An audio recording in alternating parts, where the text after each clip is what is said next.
ईमान गाजी, Ali Abdal, Magnus media, इन सबके पास अपनी नीश की नॉलेज को छोड़ के एक और ऐसी चीज है जिसकी वजह से कोई इनका लेवल टच नहीं कर पा रहा, और वो है इनका एडिटिंग स्टाइल। एडिटिंग तो बहुत लोग करते हैं, लेकिन एक एडिटिंग स्टाइल क्रिएट कर पाना तभी पॉसिबल होता है जब आपके पास एडिटिंग की बेसिक से लेकर एडवांस तक की सारी नॉलेज हो, और आज मैं आपको यही सिखाने वाला हूँ। इस वीडियो में मैं आपको बेसिक एडिटिंग रिसोर्सेज को ढूंढने से लेके सही तरह से ट्रांजिशन और एनिमेशन लगाने से लेके एडिटिंग साइकोलॉजी और इफेक्ट्स को क्रिएट करने तक सारा काम सिखाऊंगा, वो भी कैपकट पे, जिसको आप फोन पे और पीसी पे दोनों जगह इस्तेमाल कर सकते हो। अगर आपको कैपकट की या एडिटिंग की जीरो नॉलेज भी है तो भी इस वीडियो को पूरा देखना, क्योंकि इस वीडियो के एंड तक आप 90% यूट्यूब क्रिएटर से ज्यादा अच्छी एडिटिंग सीख चुके होंगे, और पूरी वीडियो के दौरान मैं कुछ ना कुछ एडिटिंग साइकोलॉजी सिखाता रहूंगा, तो एक सेकंड को भी स्किप मत करना, वरना हो सकता है आप बहुत ही इंपॉर्टेंट इन्फॉर्मेशन मिस कर दो। तो स्टार्ट करते हैं रिसोर्सेज को कलेक्ट करने से, जिसमें सबसे पहले आता है,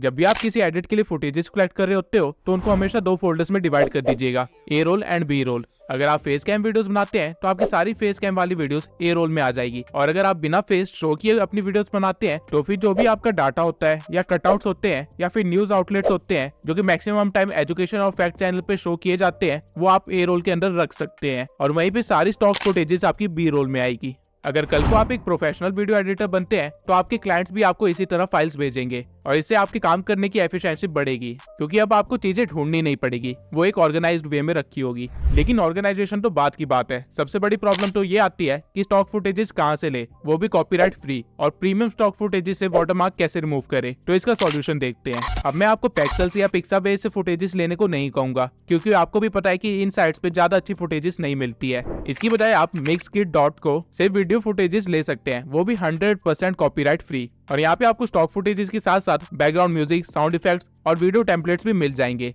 लेकिन अगर आपको मिक्सकिट पे अपनी डिजायर्ड क्लिप नहीं मिलती है तो आप एक दूसरी वेबसाइट पे आ सकते हैं जिसका नाम है videvo.net। इस वेबसाइट पे आपको मैक्सिमम क्लिप्स फ्री में मिल जाएगी, लेकिन जिन क्लिप्स के नीचे ये थंडर का साइन है वो प्रीमियम है और उनको आप यूज नहीं कर सकते हैं। अब इन दोनों वेबसाइट्स का आप यूज कर सकते हैं वीडियो क्लिप्स के लिए, लेकिन एक चीज हमेशा ध्यान में रखना कि आप जो भी क्लिप डाउनलोड कर रहे हैं एक बार उसका लाइसेंस जरूर पढ़ लेना। कई क्लिप्स ऐसी होती है जो कि टोटली रॉयल्टी फ्री होती है, जिसको आप यूज भी कर सकते हैं और मोनेटाइज भी कर सकते हैं। वहीं कुछ क्लिप्स ऐसी होती है जिनको आप यूज तो कर सकते हैं और मोनेटाइज भी कर सकते हैं, लेकिन आपको क्रेडिट देना पड़ता है, क्योंकि अगर आपने क्रेडिट नहीं दिया तो आपके चैनल पे फ्यूचर में कभी कॉपीराइट स्ट्राइक आ सकता है। और इन सब के सिवाय कुछ क्लिप्स ऐसी भी होती है जिनको आप यूज तो कर सकते हैं लेकिन कमर्शियल यूज के लिए नहीं, यानी कि वो मोनेटाइज नहीं होंगी, उसके लिए आपको उनकी रॉयल्टी खरीदनी पड़ेगी।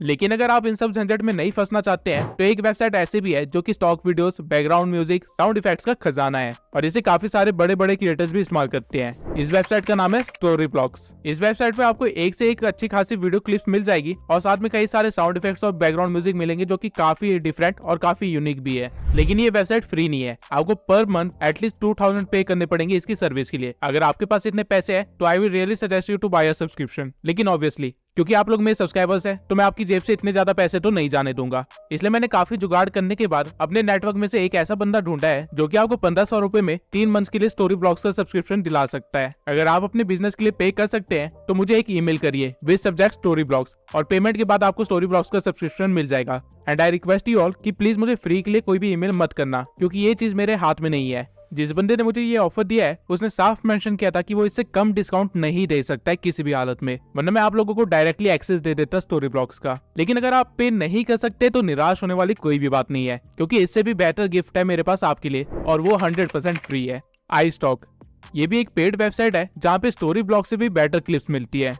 फॉर एग्जाम्पल अगर मैं यहाँ पे सर्च करूँ सोशल मीडिया तो आप देख सकते हैं यहाँ पे स्टॉक फुटेजेस की क्वालिटी कितनी अच्छी है। अब इनमें से आपको जो भी स्टॉक फुटेज चाहिए आपको उसका बस हेडिंग को कॉपी कर लेना है और फिर आ जाना है कैनवा प्रो पे। यहाँ आने के बाद आपको 16:9 की कैनवस को सिलेक्ट करना है और एलिमेंट्स में जाके आपने जो कॉपी किया था उसे पेस्ट कर देना है, और फिर यहाँ से वीडियोस को सिलेक्ट करके थोड़ा सा स्क्रॉल करने के बाद आपको एग्जैक्टली सेम क्लिप मिल जाएगी, जिसको आप कैनवस के साइज पे फिक्स कर सकते हैं और डाउनलोड कर सकते हैं। और अगर आपको एग्जैक्टली सेम क्लिप ना भी मिले तो भी आपको उससे मिलती जुलती काफी सारी अच्छी क्लिप्स मिल जाएगी, जिसको आप टोटली इस्तेमाल कर सकते हैं। लेकिन अगेन आप लोग सोचे होंगे कि आपके पास तो कैनवा प्रो भी नहीं है, तो let me tell you Canva pro का एक्सेस आपको कहीं से भी मिल जाएगा। इवन यूट्यूब पे सर्च करने पे आपको हजारों ऐसी वीडियोस मिल जाएगी जहाँ से आप कैनवा प्रो को ले सकते हैं। और अगर आप इतनी मेहनत नहीं करना चाहते हैं तो मैं आपको एक वेबसाइट बता देता हूँ जहाँ पे आपको कैनवा प्रो का एक्सेस फ्री में मिल जाएगा, बिंगो टिंगो।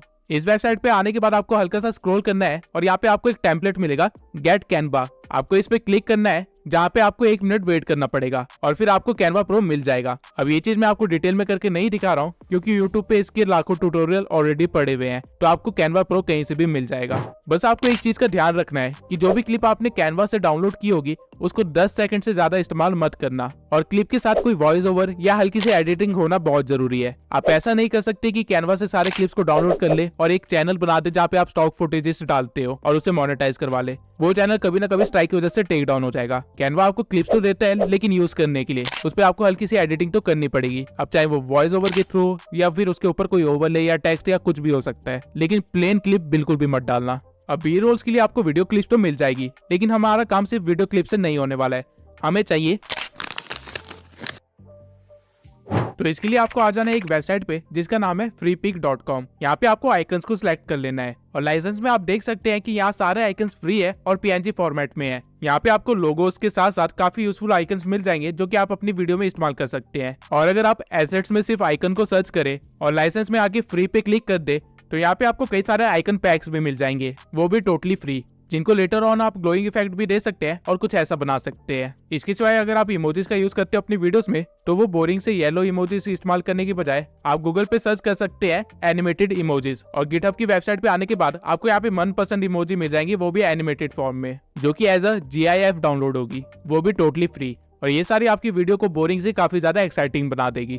अब स्टॉक फुटेजेस भी है आपके पास और इमोजीज और आइकन्स भी है आपके पास, लेकिन इस तरह के मोशन बैकग्राउंड्स नहीं है। तो ये आपको मिलेंगे मेरे टेलीग्राम चैनल पे, जहाँ मैंने 120 से भी ज्यादा मोशन ग्राफिक डाल रखे हैं और साथ में काफी सारे साउंड इफेक्ट्स भी दे रखे हैं। और इसी के साथ साथ मैंने अभी अपने टेलीग्राम चैनल पे ये hand PNGs, character body PNGs, overlays, graph backgrounds और काफी सारे रिसोर्सेज ऐड किए हैं। तो जल्दी से जाके चैनल को ज्वाइन कर लीजिए ताकि आप भी मेरी तरह इस तरह प्रोफेशनल वीडियो बना सके। टेलीग्राम चैनल का लिंक मैंने डिस्क्रिप्शन में दे रखा है, और चैनल को ज्वाइन करने के बाद उसे लीव करने की गलती मत करना, क्योंकि मैं टाइम टू टाइम उसमें रिसोर्सेज ऐड करता रहता हूँ और हर बार मैं पिछले रिसोर्सेज के अपग्रेडेड वर्जन भी अपलोड करता हूँ जो कि मार्केट में बिल्कुल नए आए होते हैं। तो ये टेलीग्राम चैनल आपकी काफी मदद करेगा। अब यहाँ तक रिसोर्सेज कलेक्ट करने के सारे काम हो गए हैं और हमें स्टार्ट करनी है अब एडिटिंग। एडिटिंग हर सॉफ्टवेयर और ऐप में की जा सकती है, लेकिन कुछ ऐप्स बहुत सारे फीचर्स प्रोवाइड करते हैं, इसलिए हम कैपकट का इस्तेमाल करेंगे, जो कि लगभग आपको आफ्टर इफेक्ट जैसे एडिटिंग क्रिएट करने में मदद कर देगा। अब मैं अपनी सारी वीडियोस कैपकट PC में एडिट करता हूँ, लेकिन सेम एडिटिंग फोन में भी पॉसिबल है। और ऐसा मैं इसलिए कह रहा हूँ क्योंकि स्टार्टिंग की कुछ वीडियोस मैंने एक्चुअली में फोन में ही एडिट की थी, और इस ट्यूटोरियल में मैं आपको फोन से ही एडिट करके दिखाऊंगा। एंड इससे पहले कि मैं आपको मेरे जैसे इफेक्ट्स क्रिएट करना सिखाऊं, मैं आपको वो सारे फीचर्स बता दूंगा कैपकट के जो कि एक्चुअली में हम वीडियोस में इस्तेमाल करते हैं, जिसकी वजह से हम एक्चुअली में इफेक्ट क्रिएट कर पाते हैं। और वीडियो के एंड में मैं एक्चुअली में आपको 30 सेकंड की एक क्लिप एडिट करके दिखाऊंगा जो कि एक इंट्रो टाइप होगी, जिससे आपको एक अच्छा सा आइडिया मिल जाएगा कि मैं किस तरह एडिटिंग करता हूँ। और उस 30 सेकंड की क्लिप में मैं जितने हो सकता है उतने सारे फीचर्स को इस्तेमाल करके दिखाऊंगा, ताकि आप कैपकट को भी अच्छे से सीख पाए और साथ में इफेक्ट्स को क्रिएट करना भी अच्छे से सीख पाए। तो शुरू करते हैं। जब भी आप कैपकट ओपन करेंगे आपको एक मेन वीडियो इंपोर्ट करनी पड़ेगी, जो कि आएगी आपकी मेन लेयर पे, जिसको आप यहाँ से प्ले कर सकते हैं। याद रखना आपको हमेशा कैपकट का आउटरो डिलीट करना है। उसके बाद अगर आप इस प्लस पे क्लिक करेंगे और किसी और वीडियो या इमेज को इंपोर्ट करेंगे तो वो इसके बिल्कुल बगल में आ जाएगी, जो कि एक सीक्वल टाइप बना देगी। लेकिन अगर आपको वीडियो के ऊपर कुछ ऐड करना है तो आपको यहाँ ओवरले पे जाना पड़ेगा, और यहाँ ऐड ओवरले पे क्लिक करने के बाद आप कुछ भी इंपोर्ट कर सकते हैं। अब जो भी वीडियो आप इंपोर्ट करेंगे वो आपकी मेन लेयर के ऊपर आ जाएगी, जिसके साइज को आप 2 फिंगर से एडजस्ट कर सकते हैं। अब अगर आप लेयर पे जाके देखेंगे तो ये हमारी लेयर 1 होगी, और अगर आपको इसके ऊपर भी कुछ इमेज या वीडियो डालनी है तो आपको अगेन ओवरले पे जाना पड़ेगा और ऑब्जेक्ट को ऐड करना पड़ेगा, और ये हमारी लेयर 2 होगी। अब मैं आपको बताता हूँ कि लेयर्स को कैसे सेट कर सकते हैं, लेकिन उससे पहले आई होप कि आपको समझ आ गया होगा कि लेयर्स वर्क कैसे करती है। सबसे पहले आपका एक मेन ट्रैक होता है जिसके ऊपर लेयर 1 आती है, और उसके ऊपर फिर लेयर 2, 3, 4 एंड सो ऑन आती रहती है। ऊपर वाली लेयर हमेशा नीचे वाली लेयर को ढकने का काम करती है। अब मान लेते हैं जब आप एडिटिंग कर रहे होंगे तो आपने काफी सारे लेयर्स को ऐड कर लिया होगा, जिसे आप ड्रैग करके चेंज नहीं कर सकते हैं। तो आपको बस क्लिप को सिलेक्ट करना है और लेयर में जाके उसको लेयर नंबर चेंज कर देना है। अब भले ही मेरी क्लिप लेयर 1 पे है और इंस्टा वाली क्लिप लेयर 2 पे, लेकिन जैसे मैं इस क्लिप को लेयर 2 करूंगा इंस्टा PNG हाइड हो जाएगा, क्योंकि कैपकट ने ऑटोमेटिकली इंस्टा PNG को लेयर 1 बना दिया। अब अगर मुझे इंस्टा PNG वापस लाना है तो बस मैं उसको सिलेक्ट करूंगा और वापस से लेयर 2 बना दूंगा, और अब मुझे दोनों चीजें विजिबल होगी। तो इससे आप ये तो समझ ही गए होंगे कि डजंट मैटर आपकी क्लिप टाइमलाइन में कहाँ पे है, आपको बस उसकी लेयर नंबर सही रखने हैं। अब चलते हैं ब्लेंडिंग मोड में। अगर मैं अपने पीएनजी को सिलेक्ट करके उसका ब्लेंड मोड ओवरले करूं तो उस पीएनजी की ओपेसिटी कम हो जाएगी, लेकिन वो जहाँ पे भी होगा उसके नीचे वाली क्लिप की सैचुरेशन बढ़ जाएगी। काइंड ऑफ आप कह सकते हैं कि वो पीएनजी अपनी लाइट पीछे की तरफ डालने लग जाएगी बजाय आगे शो करने के। वहीं डार्कन को सिलेक्ट करने पे मेरा पीएनजी डार्क हो जाएगा, यानी कि उसके ब्राइट एरियाज कम हो जाएंगे। और ठीक इसके अपोजिट में लाइटन करने पे मेरे पीएनजी के डार्क एरियाज भी लाइट अप हो जाएंगे। हार्ड को सिलेक्ट करने पे मेरे पीएनजी के कलर्स थोड़े ज्यादा कॉन्ट्रास्टिंग हो जाएंगे और सॉफ्ट को सिलेक्ट करने पे मेरे कलर्स थोड़े से फेड हो जाएंगे। बर्न सिलेक्ट करने पे आपको एक बर्न इफेक्ट मिल जाएगा और अगर आप डॉज को सिलेक्ट करते हैं तो उसका पर्पस होगा कि आपके पीएनजी को शो करना। डजंट मैटर वो किस तरह के बैकग्राउंड में है, वो कलर को चेंज करता रहेगा आपके बैकग्राउंड और पीएनजी के अकॉर्डिंग और ट्राई करेगा कि आपका पीएनजी जितना विजिबल हो सके उतना दिखाई दे। अब अगर आप कभी गलत ब्लेंड मोड यूज करेंगे तो आपके साथ कुछ ऐसा होगा। इसलिए ब्लेंड मोड और लेयर्स की नॉलेज होना बहुत ही जरूरी है। लेकिन ब्लेंड मोड को आप किस तरह इस्तेमाल कर सकते हैं? आपने एक बहुत ही कॉमन क्लिप देखी होगी जहाँ एक कंफ्यूजिंग बैकग्राउंड के साथ बहुत सारे क्वेश्चन मार्क्स आगे की तरफ आ रहे होते हैं।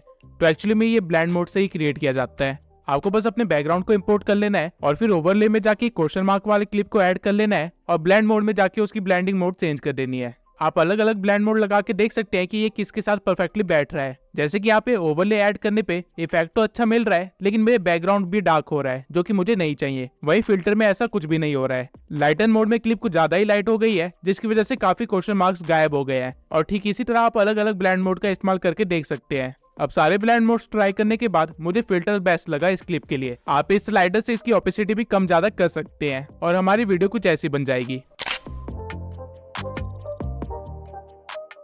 अब क्योंकि इस क्लिप की स्पीड थोड़ी सी कम है तो मैं इसे फास्ट कर दूंगा। अब अगर मैं आपको सेम चीज किसी और क्लिप के साथ करके दिखाऊंगा तो आपको काफी ज्यादा डिफरेंस दिखेगा। फॉर एग्जाम्पल, इस क्लिप का बैकग्राउंड ब्लैक है और क्वेश्चन मार्क्स थोड़े व्हाइट में है, तो जब मैं इस पर डार्कन ब्लेंड मोड इस्तेमाल करूंगा मेरी मेन क्लिप अब क्वेश्चन मार्क्स के अंदर दिखाई दे रही है और इससे आप काफी अमेजिंग इफेक्ट क्रिएट कर सकते हैं अगर आपके पास सही क्लिप्स हुई तो। मैं आपको प्रेफर करूंगा कि हर क्लिप के साथ सारे ब्लेंड मोड्स एक बार ट्राई जरूर कीजिए, क्योंकि कई बार अनएक्सपेक्टेडली आप कुछ यूनिक भी क्रिएट कर लेते हैं। अब इस क्लिप पे मुझे लाइटन और डॉज पे काफी अच्छे विजुअल्स मिल रहे हैं, तो इनमें से मैं किसी एक को चूज कर लूंगा और हमारी क्लिप कुछ ऐसी बन जाएगी।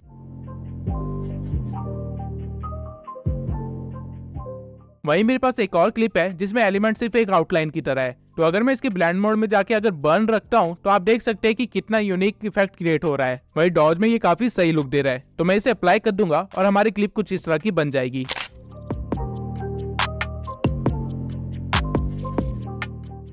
तो बिल्कुल ठीक इसी तरह आप लेयर्स और ब्लेंड मोड का इस्तेमाल करके काफी सारे अलग अलग चीजें क्रिएट कर सकते हैं। और अगर आपको ये चीज सही से यूज करनी आ गई तो आप काफी सारे सिनेमैटिक इफेक्ट्स भी क्रिएट कर सकते हैं, वो भी सिर्फ ब्लेंड मोड से। अब आते हैं, की फ्रेम्स इतनी पावरफुल चीज है कि इसके बिना आफ्टर इफेक्ट जैसा सॉफ्टवेयर भी किसी काम का नहीं है। आप जो भी मूवमेंट या एनिमेशन टाइप देखते हैं उन सब में की फ्रेम का इस्तेमाल किया जाता है, लेकिन एक्चुअल में की फ्रेम्स होते क्या है? अगर मैं इजी वे में एक्सप्लेन करूं तो की फ्रेम का काम होता है डाटा को कलेक्ट करना और अगले डाटा तक यानी अगले की फ्रेम तक उसे स्मूथली कैरी आउट करना। यानी अगर मैं स्क्रीन पे यहाँ पे एक पीएनजी लगा दूं और उसके बाद उसके ऊपर एक की फ्रेम लगा दूं तो ये की फ्रेम इस पीएनजी का सारा डाटा कलेक्ट कर लेगा कि ये पीएनजी स्क्रीन पे कहाँ पे है, कितने एक्सिस पे है, इसका साइज कितना है, इसका कलर क्या है और साथ में जितनी भी प्रॉपर्टीज आप इमेजिन कर सकते हैं उस सबको ये कलेक्ट कर लेगा। और इस पीएनजी को थोड़ा सा आगे बढ़ा के मैं एक की फ्रेम और लगा दूं और इस पीएनजी के साथ थोड़ी छेड़छाड़ करूं तो ये वाला की फ्रेम नए डाटा को कलेक्ट करेगा, यानी कि इस पोजीशन पे इस पीएनजी की क्या क्या प्रॉपर्टीज है उसे कलेक्ट कर लेगा। और जब मैं वीडियो को प्ले करूंगा तो इस की फ्रेम से लेके उस की फ्रेम तक जो भी चेंजेस हुए हैं उसे ये स्मूथली रन आउट करेगा और इस तरह आप एक एनिमेशन और मूवमेंट को क्रिएट करते हैं। अब इसको कैपकट में कैसे यूज करते हैं उसको दिखाने के लिए मैं एक बैकग्राउंड को इम्पोर्ट कर लेता हूँ और उसके बाद ओवरले में जाके मैं अपने लोगो को इंपोर्ट कर लूंगा, जिसकी लेंथ मैं थोड़ी सी इंक्रीज कर दूंगा। अब मेरा लोगो बीच में है और वीडियो के प्ले करने के 10 सेकंड बाद भी वो वहीं पे है, लेकिन मैं चाहता हूँ कि इसके अंदर थोड़ी मूवमेंट हो और ये छोटा सा होके कॉर्नर में लग जाए, तो इसके लिए मैं यूज करूंगा की फ्रेम, जो कि आपको यहाँ पे मिलेगा। तो सबसे पहले मैं पीएनजी की स्टार्टिंग में ही एक की फ्रेम लगा दूंगा ताकि उसकी पोजीशन सेव हो जाए और उसके बाद नियरली 5 सेकंड पे एक और की फ्रेम लगाऊंगा और पीएनजी को छोटा करके उसे एक कोने पे लगा दूंगा। अब जब मैं वीडियो को रन करूंगा तो आपको कुछ ऐसा देखने को मिलेगा।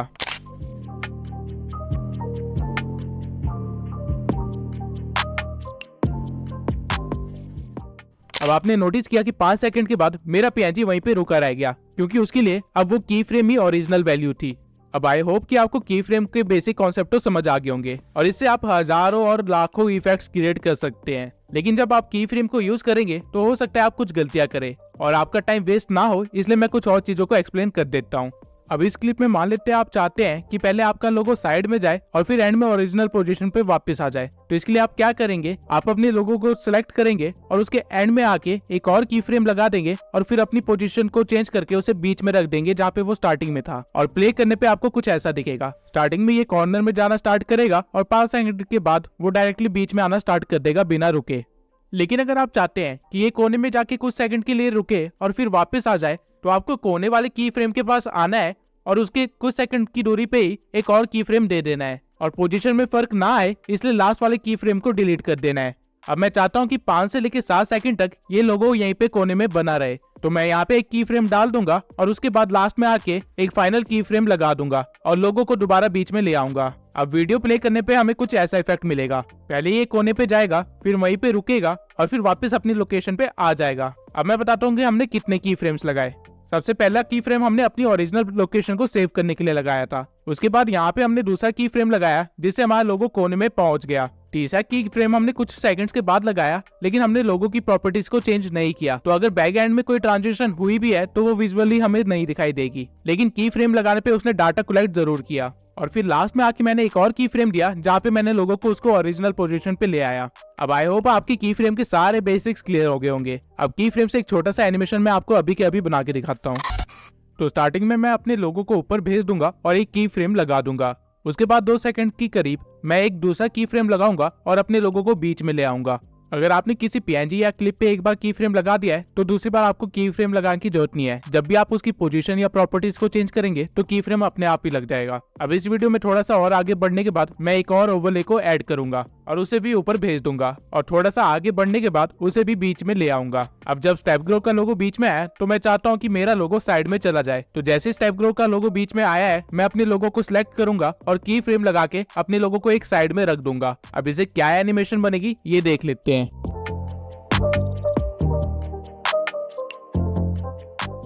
अब मैं स्टेप ग्रो के लोगो को स्ट्रेच कर लूंगा। अब वीडियो प्ले करने के बाद मैं फील कर रहा हूँ कि ट्रांजिशन थोड़ी लेट है, तो मैं की फ्रेम को डिलीट करके उसे पिछले की फ्रेम के थोड़े से पास रख दूंगा और फिर से सही पोजीशन पे सेट कर दूंगा। एक बात आपको हमेशा याद रखनी है कि की फ्रेम जितने पास होंगे ट्रांजिशन उतनी जल्दी होगी और की फ्रेम जितने दूर होंगे ट्रांजिशन उतनी धीरे होगी। अब ये कुछ इस तरह का बन जाएगा।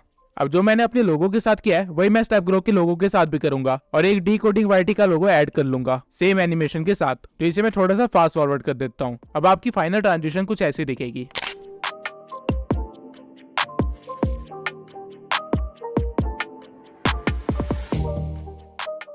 अब अगर मैं चाहता हूं कि कुछ सेकंड्स के बाद हम तीनों का लोगो एक साइड में आके लग जाए, तो मैं पहले अपने लोगो को सिलेक्ट कर लूंगा और फिर जहाँ पे ये खत्म हुआ है वहां पे जाके एक की फ्रेम लगा के अपने लोगो की टाइमिंग थोड़ी सी बढ़ा दूंगा। अब मुझे फास्ट ट्रांजिशन करनी है तो दूसरा की फ्रेम में थोड़ा सा पास ही लगाऊंगा और पोजीशन चेंज कर दूंगा। बिल्कुल सेम वे में ही मैं स्टेप ग्रो और डिकोडिंग वाईटी के लोगो को भी स्ट्रेच कर दूंगा और चेक करूंगा कि मैंने अपने लोगो में की फ्रेम कहाँ लगाया है और वहीं पे उन दोनों के लोगो में भी की फ्रेम लगा दूंगा और उनको सही सही जगह पे रख दूंगा। इसके बाद जब मैं वीडियो रन करूंगा तो कुछ ऐसी ट्रांजिशन बन जाएगी जहाँ पहले मेरा लोगो आता है, फिर स्टेप ग्रो का लोगो आता है, फिर डिकोडिंग वाईटी का लोगो आता है और फिर हम तीनों का लोगो एक लाइन में लग जाता है। अब ठीक इसी तरह आप की फ्रेम का सही तरीके से इस्तेमाल करके इवन 3D इफेक्ट्स भी बना सकते हैं, जैसा कि आपने मेरी वीडियोस में देखा होगा। और ये एग्जैक्टली करते कैसे हैं ये वीडियो के लास्ट में मैं आपको करके दिखाने वाला हूँ। लेकिन उससे पहले अगर आपको अपनी की फ्रेम्स के बीच की ट्रांजिशन को थोड़ा और स्मूथ करना है तो आपको अपनी की फ्रेम को सिलेक्ट करना है और यहाँ पे ग्राफ वाले ऑप्शन पे आ जाना है और यहाँ पे आपको काफी सारे ग्राफ्स मिल जाएंगे जो कि एक्चुअल में मूवमेंट्स की स्पीड को शो कर रहे हैं। तो आपको इन एनिमेशन के लिए इजी इन 3 को चूज कर लेना है और आउट एनिमेशन के लिए इजी आउट 3 को, और फाइनल एनिमेशन कुछ ऐसा हो जाएगा।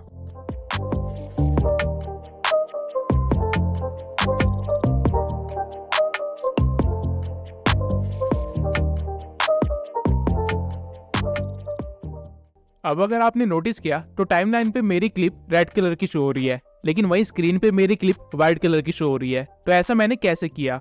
ये मैंने किया है एडजस्टमेंट से। एडजस्टमेंट समझाने के लिए मैं पहले एक क्लिप को ऐड कर लूंगा और उसके बाद आ जाऊंगा एडजस्टमेंट में। यहाँ पे सबसे पहले आपको मिलता है ब्राइटनेस, जो कि आपकी क्लिप की ब्राइटनेस को बढ़ा देता है, और फिर है यहाँ पे कॉन्ट्रास्ट, जो कि कलर्स के कॉन्ट्रास्ट को इंक्रीज कर देता है ताकि सारे कलर्स विजिबल हो। उसके बाद है सैचुरेशन, जो कि कलर्स की वैल्यू को इंक्रीज कर देता है जिससे सारे कलर्स थोड़े ज्यादा ब्राइट और विजिबल होने लगते हैं। इसको कम करने पे आपकी क्लिप ब्लैक एंड व्हाइट भी हो सकती है। फिर आता है एक्सपोजर।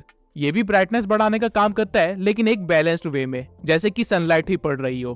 फिर आता है शार्पन, जहाँ से आप अपनी डिटेल्स को हाईलाइट करवा सकते हैं, जैसे कि बाल्स हो गए या फिर पत्ते हो गए। उसके बाद आता है HSL, जो कि रियल गेम चेंजर है। यहाँ से आप स्पेसिफिकली किसी भी कलर को चेंज कर सकते हैं या उसे हाईलाइट करवा सकते हैं। फॉर एग्जाम्पल, इस क्लिप में येलो बहुत ज्यादा है, तो अगर मैं उसे सिलेक्ट करके उसका यूज चेंज कर देता हूँ और ग्रीन की साइड ड्रैग करता हूँ, तो हमारे क्लिप के अंदर जितने भी येलो पार्ट्स थे वो ग्रीन में कन्वर्ट हो जाएंगे। और इसकी सैचुरेशन बढ़ाने पे ग्रीन कलर और भी ज्यादा शो होने लग जाएगा, और लुमिनेंस बढ़ाने से ग्रीन कलर में थोड़ी सी लाइट आएगी, यानी वो थोड़ा सा ब्राइट होने लग जाएगा। ठीक इसी तरह आप हर कलर के साथ यहाँ पे खेल सकते हैं। डार्क ब्लू को चेंज करने पे लड़की के कपड़े चेंज हो रहे हैं, और जो कलर्स क्लिप में विजिबल नहीं हो रहे हैं उनके इफेक्ट्स भी आपको विजिबल नहीं होंगे। लेकिन हर क्लिप में हर तरह के कलर्स होते हैं, इसलिए सिर्फ उन्हीं कलर्स को चूज कीजिए जिनको आप चेंज करना चाहते हैं। बाकी कलर्स के साथ छेड़छाड़ मत करना। और ध्यान रहे कि कभी भी ऑरेंज को ज्यादा चेंज मत करना, क्योंकि आपकी स्किन का कलर भी ऑरेंज ही होता है, तो उसको चेंज करने पे आपकी स्किन का कलर भी चेंज होगा। अब HSL के साइड में ही आपको मिलता है ग्राफ, जहां आप RGB कलर्स की क्वालिटी के साथ कुछ ज्यादा ही कस्टमाइज वे में छेड़छाड़ कर सकते हैं। और अगर आप व्हाइट ग्राफ को छेड़ेंगे तो आपकी क्लिप की लाइट्स पे फर्क पड़ेगा। अब RGB हमारे प्राइमरी कलर्स होते हैं, जो कि हर क्लिप में अवेलेबल होते हैं, इसलिए यहाँ पे उनके ग्राफ दिए गए हैं। उसके बाद है हमारे पास यहाँ पे हाईलाइट्स, जो कि क्लिप्स के अंदर लाइट वाले एरियाज को अफेक्ट करता है। इसको आप बढ़ा भी सकते हैं और कम भी कर सकते हैं। वही साइड में आपको मिलेंगे शेडोज, जो कि डार्क एरियाज को अफेक्ट करता है। और टेम्परेचर से आप विंटर या समर्स वाला इफेक्ट दे सकते हैं। यू अगेन आपकी कलर्स को चेंज करने का काम करता है, लेकिन एक बैलेंस्ड वे में। और फेड आपकी वीडियो को थोड़ा सा कम कॉन्ट्रास्टिंग कर देता है। उसके बाद आपके पास आती है वैग्निटी, जिसे आप अपने क्लिप के कॉर्नर्स को या तो लाइट कर सकते हैं या फिर डार्क डाउन कर सकते हैं। और ग्रेन से आप अपनी क्लिप को थोड़ा सा क्रिस्पी बना सकते हैं। अब अगर आप ओरिजिनल वीडियो और फाइनल वीडियो को देखेंगे तो इसमें आपको काफी ज्यादा फर्क फील होगा। और इसी के साथ मैं आपको एक और छोटा सा फीचर दिखाना चाहता हूँ, जो कि है फ्रीज। फ्रीज करता क्या है कि आप अपनी क्लिप में जहाँ पे भी रुके हुए हैं वो वहाँ की एक इमेज ले लेता है, काइंड ऑफ आप स्क्रीनशॉट भी कह सकते हैं, और उसे क्लिप्स के बीच में ऑटोमेटिकली कट लगा के एडजस्ट कर देता है, जैसा कि आप देख सकते हैं। ये फीचर आपके बहुत काम आएगा अगर आप गेम एडिट्स या फिर मूवी एक्सप्लेनेशन वीडियो बनाते हैं तो। सबसे पहले मैं आपको एक्सप्लेन कर देता हूँ कि मास्किंग होती क्या है। मान लेते हैं आपके पास एक पिक्चर है और एक कटआउट है कुछ इस तरह का। अब अगर आप इस कटआउट को इस पिक्चर पे रखेंगे तो आपको क्या दिखाएगा? सिर्फ उतना ही पार्ट जितना कटा हुआ है। अब जो ये हमारा कटआउट था इसे मास्क बोलते हैं, और जो हमने अभी किया उसे मास्किंग कहते हैं। अब इसको कैपकट में कैसे करते हैं वो देख लेते हैं।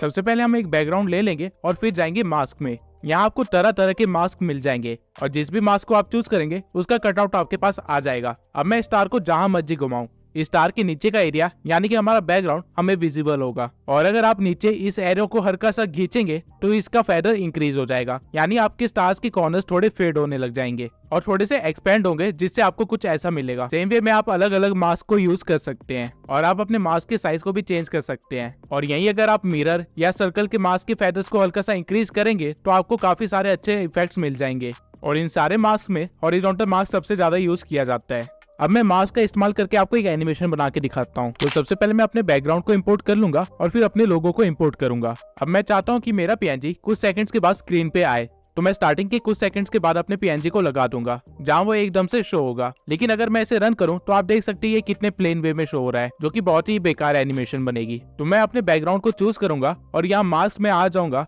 और रेक्टेंगल मास्क को चूज कर लूंगा और इसे पूरा स्केल कर दूंगा ताकि स्टार्टिंग में मेरा कोई भी सीन कटआउट ना हो, और फिर लगा दूंगा एक की फ्रेम। उसके बाद हम थोड़ा सा आगे बढ़ेंगे जहां मेरा लोगो अपीयर होगा, और उससे पहले भी एक की फ्रेम लगा देंगे क्योंकि मुझे एक फास्ट इफेक्ट चाहिए। और फिर थोड़ा सा आगे बढ़ के जैसे ही मेरा लोगो अपीयर होता है वहां मैं एक और की फ्रेम लगा दूंगा और फिर एडजस्टमेंट में जाके एक्स एक्सिस और वाई एक्सिस को कम कर दूंगा। अगेन एक रेक्टेंगल बना लूंगा जिसको मैं 2 फिंगर से हल्का सा टिल्ट करके डायगोनली रख दूंगा और फेदर को इंक्रीज कर दूंगा कुछ इस तरह, जिसके बाद हमारी एनिमेशन कुछ इस तरह की बन जाएगी।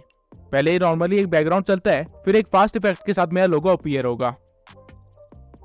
इसी तरह आप मास्किंग से काफी सारे यूनिक चीजें क्रिएट कर सकते हैं। फॉर एग्जांपल ये सारे इफेक्ट्स मास्किंग से बने हैं, और वीडियो के एंड में मैं आपको मास्किंग से एक बहुत ही प्रोफेशनल इफेक्ट क्रिएट करके दिखाऊंगा। अब मास्किंग के बाद जो एलिमेंट आप सबसे ज्यादा अपनी वीडियोस में यूज करेंगे और जिसके बिना वीडियोस भी अधूरी होती है वो है कैपकट में आपको टेक्स्ट का बॉक्स यहाँ पे मिलेगा। यहाँ पे आप क्लिक करने के बाद कुछ भी लिख सकते हैं। फॉर एग्जांपल मैं यहाँ पे अपने चैनल का नाम लिख देता हूँ। जिसके बाद आपको यहाँ पे काफी सारे स्टाइल्स दिख जाएंगे जो कि आप अपने टेक्स्ट को दे सकते हैं। अब एक स्टाइल जो आपने सबसे ज्यादा रील्स में देखा होगा वो है ये, लेकिन इसको अच्छा दिखाने के लिए हमें चाहिए होगा एक बोल्ड फॉन्ट जो कि हम यहाँ से चूज कर सकते हैं और फिर अपने अकॉर्डिंग टेक्स्ट के साइज वगैरह को एडजस्ट कर सकते हैं। अगर आप टेक्स्ट के इफेक्ट्स पे आएंगे तो आपको यहाँ पे और भी कई सारे इफेक्ट्स दिख जाएंगे जो कि आप अपने टेक्स्ट पे अप्लाई कर सकते हैं। और वही स्टाइल सेक्शन में आपको ग्लो का एक सेक्शन मिलेगा जिसको अप्लाई करके आप अपने टेक्स्ट को थोड़ा सा ग्लो करवा सकते हैं। इवन आप ग्लो का कलर भी चूज कर सकते हैं और उसकी इंटेंसिटी को भी एडजस्ट कर सकते हैं। अब कुछ और इफेक्ट्स दिखाने के लिए मैं एक और टेक्स्ट को ऐड कर लेता हूँ। अब अगर मैं इसका ग्लो हटा के स्ट्रोक लगा दूं तो ये कुछ ऐसा दिखेगा। स्ट्रोक बेसिकली आउटलाइनिंग होती है जिसको आप यहाँ से मोटा पतला भी कर सकते हैं। और वहीं कैनवस में आप टेक्स्ट को बैकग्राउंड भी दे सकते हैं। शैडो में आपके टेक्स्ट को आपके मन चाहे कलर का एक शैडो मिल जाएगा जिसकी आप ओपेसिटी, ब्लर, डिस्टेंस और एंगल को भी छेड़छाड़ कर सकते हैं। और उसी के साइड में आपको मिलेंगी स्पेसिंग जिसमें आप अपने टेक्स्ट की अलाइनमेंट को, टेक्स्ट के बीच की स्पेस को और लाइंस के बीच की स्पेस को एडजस्ट कर सकते हैं। और स्पेसिंग के साइड में आपको मिलेगा बोल्ड, इटैलिक और अंडरलाइन का फीचर। अब मैं एक बार इफेक्ट्स में जाके इस टेक्स्ट को एक इफेक्ट दे दूंगा और फिर जाऊंगा एनिमेशन में। यहाँ पे आपको अपने टेक्स्ट के लिए काफी सारी एनिमेशन मिल जाएगी। इन एनिमेशन को बेसिकली 3 कैटेगरी में डिवाइड किया गया है, इन, आउट और लूप। इन एनिमेशन से आप अपने टेक्स्ट को किस तरह लाना चाहते हैं उसको कंट्रोल कर सकते हैं। आउट एनिमेशन से आप अपने टेक्स्ट को किस तरह वापस भेजना चाहते हैं उस चीज को डिसाइड कर सकते हैं। और लूप एनिमेशन में आपको काफी सारे इफेक्ट्स वगैरह मिलते हैं। और इवन इस स्लाइडर से आप एनिमेशन के ड्यूरेशन को भी डिसाइड कर सकते हैं। वहीं अगर एनिमेशन के साइड में मैं यहाँ बबल पे चला जाऊं तो आपका टेक्स्ट एक बबल में आ जाएगा। ये रोस्टिंग चैनल्स और एनिमे चैनल्स के लिए काफी यूजफुल होगा। अब कौन सा टेक्स्ट कहाँ पे यूज करना है, कैसे यूज करना है, किस एनिमेशन के साथ यूज करना है, ये टोटली आपके ऊपर है। कैपकट आपको काफी सारे प्रीसेट ऑलरेडी बना के दे रहा है इस चीज के लिए। अब मैं कैपकट का एक ऐसा फीचर बताने वाला हूँ जो कि अगर ना होता तो उस चीज को करने में आपको घंटों लग जाते और तब भी आप उसे परफेक्टली नहीं कर पाते। अब ये इफेक्ट शो करने के लिए मैं पहले एक प्लेन बैकग्राउंड को इंपोर्ट कर लूंगा और उसके बाद साइज इंक्रीज कर दूंगा। इसके बाद ओवरले से मैं अपनी क्लिप को ऐड करूंगा और इसे प्ले करके दिखाऊंगा। आप इस वीडियो में देख सकते हैं कि बच्चों की मूवमेंट है, तो मैं जाऊंगा कटआउट के ऑप्शन पे और रिमूव बैकग्राउंड पे क्लिक कर दूंगा, जिसके बाद ये वीडियो के बैकग्राउंड को रिमूव करना स्टार्ट कर देगा। और ये सिर्फ कुछ सेकंड्स ही लेगा इस काम को करने के लिए, जिसके बाद आपके पास कुछ ऐसा बचेगा। लेकिन आप नोटिस कर सकते हैं कि कैपकट ने इस बच्चे की कैप को अच्छे से कवर नहीं किया है। तो आप क्या कर सकते हैं कि आप कस्टमाइज कटआउट पे आ सकते हैं और यहाँ से अपने ब्रश को चूज करने के बाद उसके साइज को हल्का सा छोटा करके उस कैप एरिया को कवर कर सकते हैं। जितना भी एरिया रेड में है वो सारा एरिया कवर्ड है। अब अगर आप एक डिटेल वर्कर हैं तो ये चीज थोड़ी बारीकी से करना। जब आपके ब्रश का काम हो जाएगा तो इसके बाद वो अगेन कुछ सेकंड्स लेगा और एकदम मस्त आउटकम आपको देगा। और प्ले करने के बाद आपको कुछ ऐसा दिखेगा। इस बार आप देख सकते हैं कि बच्चे की कैप काफी अच्छे से कवर की गई है। अब इस इफेक्ट को तो आप बी रोल की क्लिप्स के साथ इस्तेमाल कर सकते हैं, लेकिन अगर आपके पास खुद की कोई रिकॉर्डिंग है जो कि आपने ग्रीन स्क्रीन या ब्लू स्क्रीन के सामने की है तो उसको कैसे रिमूव करें, उसके लिए हम जाएंगे क्रोमा की पे। और इवन क्रोमा की से आप एक ट्रांजिशन भी बना सकते हैं। कैसे, आइए देखते हैं। सबसे पहले आपको एक क्लिप को लेयर 1 पे रख देना है और उसके बाद अपनी ग्रीन स्क्रीन वाली क्लिप को लेयर 2 पे रखना है और उसको स्क्रीन के साइज के अकॉर्डिंग फिट कर देना है। फिर आपको आना है कटआउट पे और यहाँ से क्रोमा की को चूज करना है और फिर ग्रीन कलर को पिकअप करके आपको इंटेंसिटी को इंक्रीज करना है, जिससे ग्रीन कलर रिमूव होना स्टार्ट हो जाएगा। और शेडो से आप अपने ग्रीन स्क्रीन के पास वाले एलिमेंट्स को बचा सकते हैं। अब आप देख सकते हैं कि जो क्लिप हमने लेयर 1 पे रखी थी वो हमें शो हो रही है टीवी के पीछे।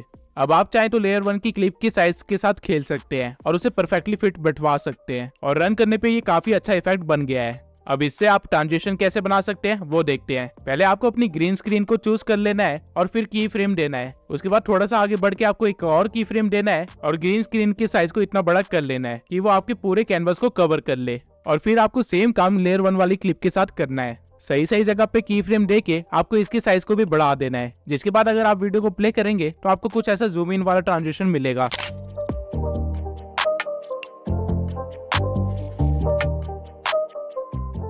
अब इस ट्रांजिशन में अपर स्पेस दिख रही है, तो हम बीच में आएंगे और लेयर 1 को सेट करेंगे और ऐसे ही थोड़े थोड़े सेकंड्स में इसे सेट कर देंगे, जिसके बाद फाइनली कुछ ऐसा बन जाएगा।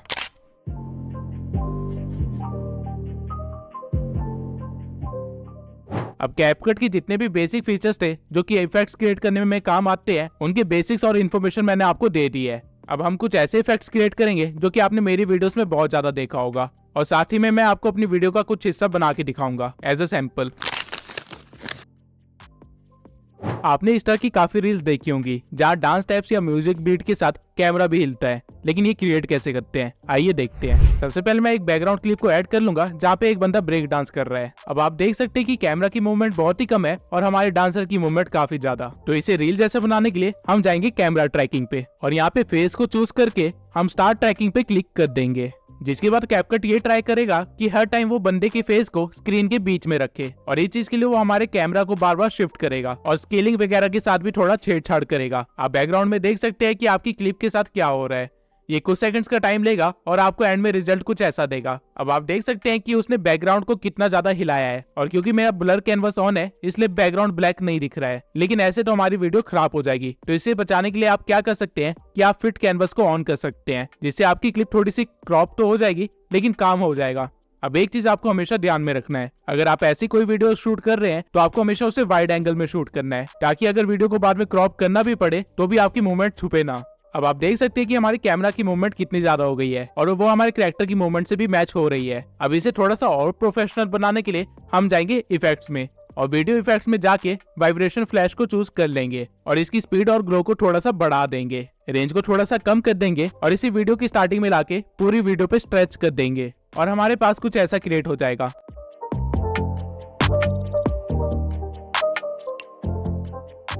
अब ऑल्दो ये काफी अच्छा इफेक्ट बन गया है, लेकिन इसे थोड़ा सा और स्पाइस अप करने के लिए हम एक और इफेक्ट को ऐड कर सकते हैं जिसका नाम है एस्ट्रल। अब मैं इसको भी पूरी वीडियो में स्ट्रेच कर लूंगा और हम कुछ ऐसा बना लेंगे। अब हर मूवमेंट पे एस्ट्रल इफेक्ट अच्छा नहीं लग रहा है तो मैं इसे स्टार्टिंग में रखूंगा और थोड़ा सा आगे बढ़ने के बाद अगेन इसे लगा दूंगा, जिसे हम एक बहुत ही सिनेमैटिक इफेक्ट क्रिएट कर लेंगे। और ठीक इसी तरह आप अपनी रील्स बना सकते हैं।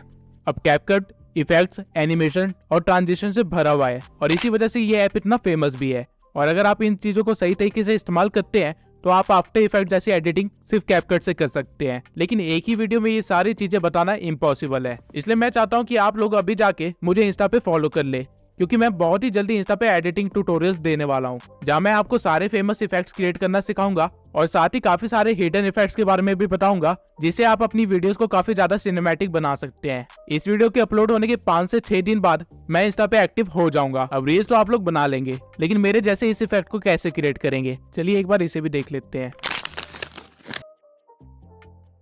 इसके लिए सबसे पहले आपको एक क्लिप को अपनी मेन लेयर पे लाना होगा और फिर ऐड ओवरले से उसी क्लिप को इंपोर्ट करना होगा और उसका साइज फिक्स कर लेना होगा और चेक कर लेना कि कहीं पे कोई गलती ना हो। इसके बाद आपको अपने लेयर 1 को चूज करना है और कटआउट में जाके रिमूव बैकग्राउंड कर देना है। कैपकट अपना टाइम लेगा और आपके बैकग्राउंड को रिमूव करके दे देगा, जिसके बाद आपको अगेन ओवरले पे जाना है और अपने पीएनजी या क्लिप को ऐड कर लेना है और उसे सही जगह पे प्लेस करके एनिमेशन दे देना है। फॉर एग्जाम्पल मैं यहाँ पे एक लूप एनिमेशन दूंगा, राइट जूम, और इसे स्ट्रेच कर लूंगा। इसके बाद अगेन एनिमेशन में जाके एनिमेशन की टाइमिंग इंक्रीज कर दूंगा, जिससे कुछ ऐसा एनिमेशन बनेगा। अब इसको अपने कैरेक्टर के पीछे लगाने के लिए इस पीएनजी को सिलेक्ट करना है और लेयर पे आके आपको लेयर 1 को चूज करना है, जिससे ये आपका पीएनजी आपके कटआउट वाले लेयर के पीछे चला जाएगा और आपका इफेक्ट कुछ ऐसा बन जाएगा।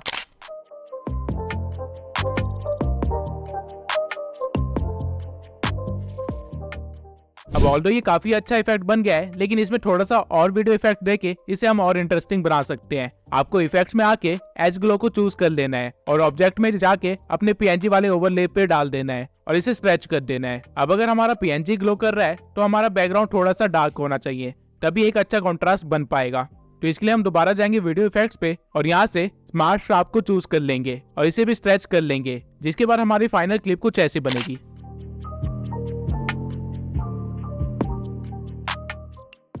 अब ये इफेक्ट तो आप लोग सीख गए और इसे आप अपनी वीडियो में कई बार यूज भी करेंगे, लेकिन ये वाला इफेक्ट मैंने कैसे बनाया इसके बारे में आप अभी भी डाउट में होंगे, तो आइए इसे भी डिकोड कर लेते हैं। सबसे पहले आपको एक बैकग्राउंड को ऐड कर लेना है, जो कि एक मोशन बैकग्राउंड भी हो सकता है। उसके बाद आपको टेक्स्ट पे आके एक टेक्स्ट को ऐड कर लेना है, फॉर एग्जाम्पल सब्सक्राइब मी, और स्टाइल में जाके आप पहले से एक फॉन्ट दे सकते हैं और उसके बाद इसके स्टाइल को चूज कर सकते हैं और इसे थोड़ा सा अच्छा बनाने के लिए इसे ग्लो भी दे सकते हैं। और फिर हम टेक्स्ट के साइज को थोड़ा सा बड़ा कर देंगे और फिर इस पे अप्लाई कर देंगे ये, जिससे आपका टेक्स्ट अपने आप वीडियो के एंड तक बना रहेगा। अब आपको इस वीडियो को कर लेना है एक्सपोर्ट और फिर वापस कैपकट पे आके वही बैकग्राउंड ले आना है और फिर ओवरले में आकर अपनी एक्सपोर्टेड वीडियो को ऐड कर लेना है और इसके साइज को सेट कर लेना है। जिसके बाद आपको जाना है मास्क में और यहाँ आके आपको सर्कल मास्क चूज कर लेना है और उसे फिर स्टार्टिंग में प्लेस करके आप एक की फ्रेम लगा सकते हैं उसके बाद आप जहाँ भी चाहें उसकी लोकेशन को सेट कर सकते हैं और बार बार की फ्रेम लगा सकते हैं। फॉर एग्जाम्पल यहाँ पे मैं एक सीधी लाइन में बार बार इसे रोकूंगा और की फ्रेम लगा दूंगा, और लास्ट की फ्रेम में मैं इसका साइज पूरा बढ़ा दूंगा ताकि हमारा टेक्स्ट पूरा विजिबल हो जाए। अब आप देख सकते हैं कि आपने कुछ ऐसा क्रिएट कर लिया है, लेकिन यहाँ पे एक चीज की कमी है और वो है एक PNG। तो हम दोबारा ओवरले में जाएंगे और एक मैग्नीफाइंग ग्लास का PNG डाउनलोड कर लेंगे। अब लेयर 1 में जहाँ जहाँ मैंने मास्क के की फ्रेम्स लगाए थे, एग्जैक्टली सेम जगह पे मैं अपने PNG पे भी की फ्रेम्स लगा दूंगा ताकि हमारा मास्क और हमारा PNG एक साथ मूव करे। और लास्ट की फ्रेम में मैं अपने PNG को नीचे गायब कर दूंगा, जिससे हमारी वीडियो कुछ ऐसी बन जाएगी।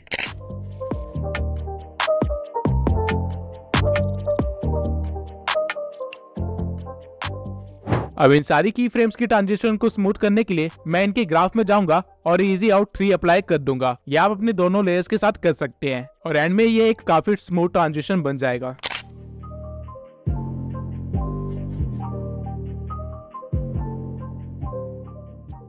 अब मैं एक बार आपको सारे इफेक्ट्स वगैरह यूज करके एक छोटा सा इंट्रो टाइप बना के दिखाता हूँ, जिससे आपको अच्छा सा आइडिया हो जाएगा कि किस तरह एडिटिंग की जाती है। तो सबसे पहले आपको एक बैकग्राउंड को ऐड कर लेना है और उसके रेशियो को 16:9 कर देना है ताकि YouTube पे सही फॉर्मेट में अपलोड कर सके। उसके बाद आपको बैकग्राउंड को थोड़ा सा स्ट्रेच करना है और उसको स्क्रीन पे सही जगह सेट कर देना है। इसके बाद में एडजस्ट में जाके हल्का सा कॉन्ट्रास्ट इंक्रीज कर देना है, ब्राइटनेस कम कर देनी है और एक्सपोजर को पूरा कम कर देना है, और शार्पनेस को थोड़ा सा बढ़ा सकते हैं और ग्राफ में हल्की सी डार्कनेस को बढ़ा सकते हैं। इसके बाद हम ऐड करेंगे ओवरले ईमान गाजी का, और इस ओवरले की ड्यूरेशन को थोड़ा सा बढ़ा देंगे। फिर करेंगे हम इसकी एनिमेशन की फ्रेम से। सबसे पहले स्टार्टिंग में मैं एक की फ्रेम लगाऊंगा और इसे हाइड कर दूंगा। फिर थोड़ा सा आगे बढ़ के इस ओवरले को नीचे लाएंगे और की फ्रेम लगा देंगे। उसके बाद थोड़ी देर इसे बीच में ही रहने देंगे और फिर आगे बढ़ के दोबारा से एक की फ्रेम लगाएंगे और फिर आगे बढ़ के इसे साइड में कर देंगे। अब ओवरले की जरूरत मुझे पूरे 30 सेकंड पड़ेगी, तो मैं इसे स्ट्रेच करके बढ़ा दूंगा। अब जहां हमने पिछले की फ्रेम दिए थे वहीं से हमें ग्राफ में जाना है और इजी आउट 3 को चूज कर लेना है, तो आपकी एनिमेशन कुछ इस तरह की बन जाएगी। अब इसको साइड में मैंने क्यों भेजा वो अभी देखते हैं। जिस की फ्रेम पे ये साइड में जाना स्टार्ट करता है वहां मैं एक और ओवरले ऐड कर लूंगा अली अब्दाल का। इसे भी थोड़ा सा स्ट्रेच कर लेंगे और बिल्कुल सेम एनिमेशन देंगे ईमान गाजी वाला, और फिर हमारी एनिमेशन कुछ इस तरह की बन जाएगी।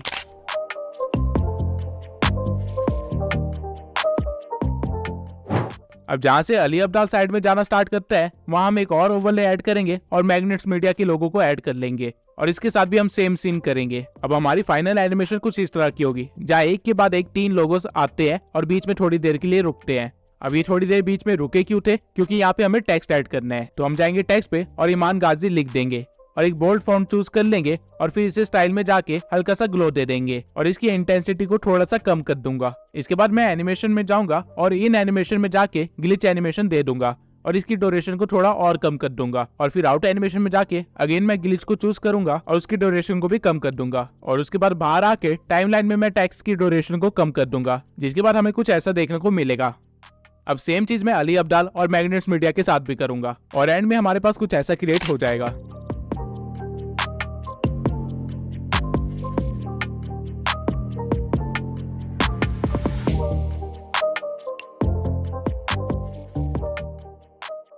अब टेक्स्ट के बाद जब हमारा लोगो पीछे को जा रहा है, यहाँ पे मैं एक इफेक्ट दूंगा ब्लर का, और एडजस्टमेंट से ब्लर को थोड़ा इंक्रीज कर दूंगा। फिर इफेक्ट को सिलेक्ट करके जाऊंगा ऑब्जेक्ट में और यहाँ ओवरले पे अप्लाई कर दूंगा, जिससे ऐसा लगेगा कि हमारा ओवरले पीछे जा रहा है। सेम काम मैं अली अब्दाल के ओवरले के साथ भी करूंगा और इन इफेक्ट्स को अलग अलग ट्रैक पे रख के पूरा स्ट्रेच कर दूंगा ताकि ये वीडियो के एंड तक ऐसे ब्लर ही रहे, जिसके बाद ट्रांजिशन कुछ ऐसी बनेगी।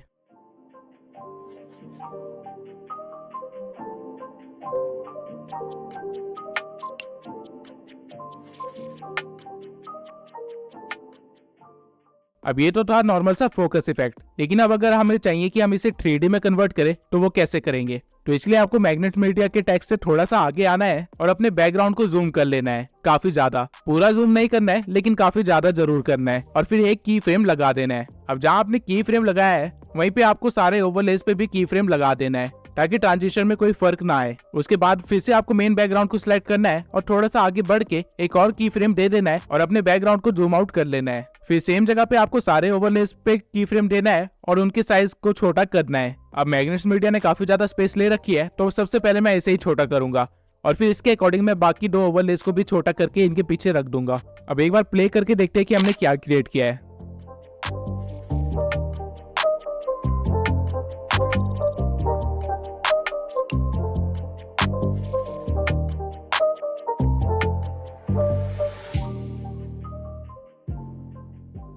अब जहाँ से आपका जूम आउट स्टार्ट होता है वहाँ पे आपको एक और ओवरले को ऐड करना है और उसे इस तरह प्लेस कर देना है, जिसके बाद आपको इस पे की फ्रेम लगाना है और इसे जितना हो सके उतना जूम कर लेना है। फिर थोड़ा सा आगे बढ़ के इससे पहले कि हमारा 3D इफेक्ट रुके हमें एक और की फ्रेम लगाना है और अपने PNG को नॉर्मल साइज में ले आना है, जिससे आपका कुछ ऐसा बन जाएगा। अब इस क्राउड PNG को भी मैं एंड तक स्ट्रेच कर लूंगा। अब ये बन तो काफी सही गया है, लेकिन क्राउड की PNG ने मेरे लोगोस को हाइड कर लिया है, तो मैं वापस जाऊंगा अपने ओवरलेस में और लोगों की साइज को और छोटा करके उनको थोड़ा सा ऊपर कर दूंगा, जिससे वो अच्छे से शो हो।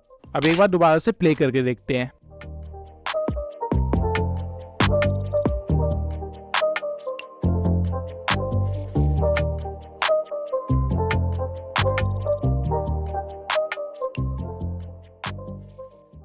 अब इफेक्ट तो काफी अच्छा बन गया है, लेकिन इनकी ट्रांजिशन को स्मूथ करने के लिए मैं हर जगह इजी आउट 3 लगा दूंगा। अब मुझे हल्का सा फील हुआ कि की फ्रेम मेरा थोड़ा जल्दी खत्म हो गया है, तो उसे डिलीट करके हम थोड़ा सा आगे बढ़ेंगे और की फ्रेम लगा देंगे और साइज सेट कर देंगे। अब जब हमारा 3D इफेक्ट बन गया है तो हम इसमें कुछ और एलिमेंट्स को भी ऐड करेंगे, जैसे कि टेक्स्ट, और टेक्स्ट को सही स्टाइल और ग्लो देने के बाद उसे सही जगह पे रख देंगे और टेक्स्ट की ड्यूरेशन भी वीडियो के एंड तक बना देंगे। इसके बाद हम अपने टेक्स्ट पे लगाएंगे एक एनिमेशन फ्लिकर का और इसकी स्पीड को थोड़ा सा बढ़ा देंगे। अब टेक्स्ट के अपीयर होने के कुछ सेकंड्स के बाद मैं एक स्प्लिट लगाऊंगा और राइट हैंड साइड वाले टेक्स्ट को चूज करके उसके ग्लो में जाके उसकी इंटेंसिटी और ग्लो दोनों इंक्रीज कर दूंगा और इसमें से एनिमेशन हटा दूंगा, तो इससे कुछ ऐसा इफेक्ट बनेगा।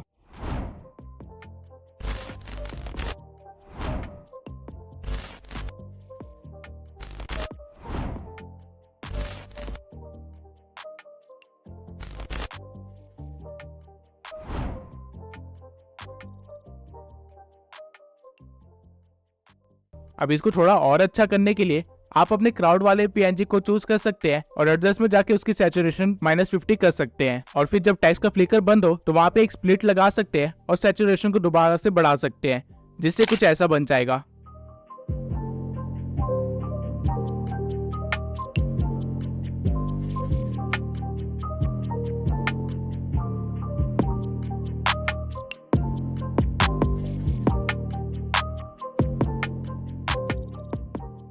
अब हमें सिर्फ इतना ही पार्ट चाहिए था, तो हम आगे के सारे हिस्से को डिलीट कर लेंगे और फिर सीक्वल को एक स्मूथ ट्रांजिशन के साथ स्टार्ट करने के लिए मैं लास्ट सीन का एक एसएस ले लूंगा और अपने टाइमलाइन में आके उसे ऐड कर दूंगा और क्रॉप में जाके उसे भी 16:9 में कन्वर्ट कर दूंगा। इसके बाद मैं एक ओवरले लगाऊंगा जहाँ पे नीचे मैं ग्रीन स्क्रीन को लगा दूंगा, जिसमें से मैं ग्रीन स्क्रीन को रिमूव कर दूंगा क्रोमा की पे जाके और अपने स्क्रीनशॉट को सही जगह पे एडजस्ट कर दूंगा। अब इन दोनों सीक्वल के बीच में आने वाले व्हाइट बॉक्स पे अगर आप क्लिक करेंगे तो यहाँ पे आपको काफी सारे ट्रांजिशंस मिल जाएंगे। आप इनमें से कोई भी ट्रांजिशन यूज कर सकते हैं, लेकिन इस टाइम पे इस सिचुएशन के अकॉर्डिंग पुल आउट वाला ट्रांजिशन सबसे बेस्ट इफेक्ट दे रहा है, तो मैं इसे चूज कर लूंगा और इसकी ड्यूरेशन को थोड़ा सा कम कर लूंगा और ऐसे आप अपनी वीडियो को कंटिन्यू कर सकते हैं। अब मैं एक बार दोबारा से वीडियो की स्टार्टिंग में आऊंगा और इफेक्ट्स में जाके स्पार्क में फायर प्लेस वाला इफेक्ट दे दूंगा और थोड़ी एडजस्टमेंट के बाद इसे पूरी वीडियो में स्ट्रेच कर दूंगा और ऑब्जेक्ट्स में जाके ऑल वीडियो को सिलेक्ट कर लूंगा और एंड में हम कुछ ऐसा क्रिएट कर लेंगे।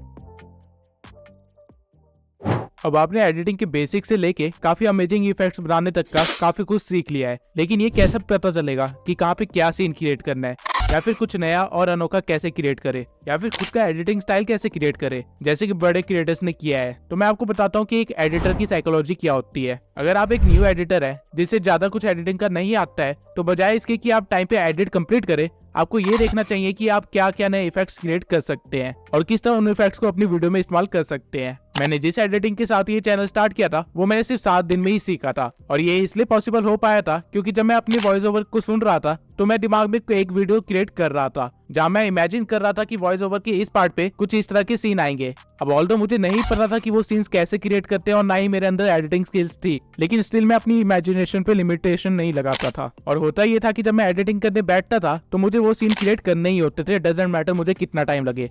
कई बार मैंने 2 सेकंड के सीन के लिए 2-2 घंटे भी निकाले हैं। जब मैं एडिटिंग करने बैठता था तो मैं उन सीन्स को कैसे क्रिएट कर सकते हैं और जिस सॉफ्टवेयर पे मैं एडिट कर रहा हूँ उस पे कैसे क्रिएट कर सकते हैं, इसके कई सारे ट्यूटोरियल्स देखता था, जिसकी वजह से मैं वो इफेक्ट्स क्रिएट कर पाता था। और इसी तरह मैंने 7 दिन के अंदर इतनी अच्छी एडिटिंग सीख ली थी। और इवन 7 दिन के बाद जब मैंने अपनी पहली वीडियो अपलोड करी और उसके बाद जब मैंने 3 वीडियो एडिट कर ली थी और मेरी एडिटिंग स्टाइल में जितना फर्क आया है वो आप खुद जाके देख सकते हैं। सेम चीज मैं आज तक फॉलो करता हूँ और इसलिए मेरी एडिटिंग इतनी इंप्रूव होती जा रही है टाइम के साथ। और अगर आप भी एक अच्छे एडिटर बनना चाहते हैं तो मैं आपको प्रेफर करूंगा कि आप इसी चीज को फॉलो करें। आपका मेन फोकस हमेशा इफेक्ट क्रिएट करने में होना चाहिए, टाइम डजंट मैटर, क्योंकि एक बार आपने इफेक्ट क्रिएट कर लिया तो उसको आप कई बार अलग अलग वे में इस्तेमाल कर सकते हैं। ये सारी चीजें टोटली आपकी इमेजिनेशन पे है। लेकिन अब आप कहेंगे कि हम तो इमेजिन भी नहीं कर पाते किस टाइम पे क्या सीन लाए, तो इसके लिए मैं आपको एक ही चीज सजेस्ट करूंगा कि आप थोड़ा और कंटेंट कंज्यूम करना स्टार्ट करें। आप अपनी निश में काफी सारे चैनल्स को देखें और साथ में अलग निश के चैनल्स को भी देखें कि वो किस तरह एडिट करते हैं। जब आप अच्छा खासा कंटेंट कंज्यूम करेंगे तो आपका दिमाग अपने आप काम करना स्टार्ट कर देगा कि इस टाइम पे मेरे को कुछ ऐसा सीन चाहिए होगा